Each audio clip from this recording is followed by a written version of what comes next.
अंजुमने इस्लाह लिसा हम तलबदी का अरमा है। हम हैं पढ़ते जाइए खैरुल वरा की शान में, नात पढ़ते जाइए खैरुल वरा की शान में, नात पढ़ते जाइए खैरुल वरा की शान में। ताज़गी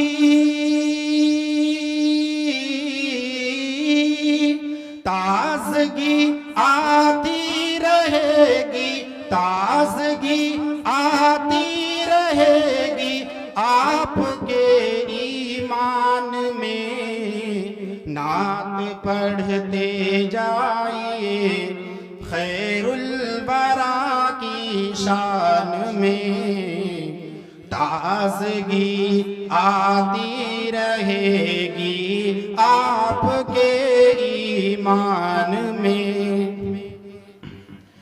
और उमर रज़ी अल्लाह अन्हु की शख्सियत को सामने रखते हुए समात फरमाए कि कल से लेकर आज तक, कल से लेकर आज तक सूखा न फिर दरियाए नील, कल से लेकर आज तक सूखा न फिर दरियाए नील, कल से लेकर आज तक सूखा न फिर दरियाए नील, कल से लेकर आज तक सूखा न फिर दरियाए नील।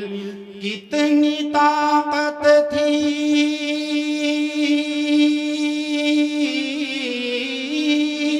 कितनी ताकत थी उमर, कितनी ताकत थी उमर फारूक के ईमान में। नात पढ़ते जाइए खैरुल वरा की शान में, ताज़गी आती रहेगी आपके ईमान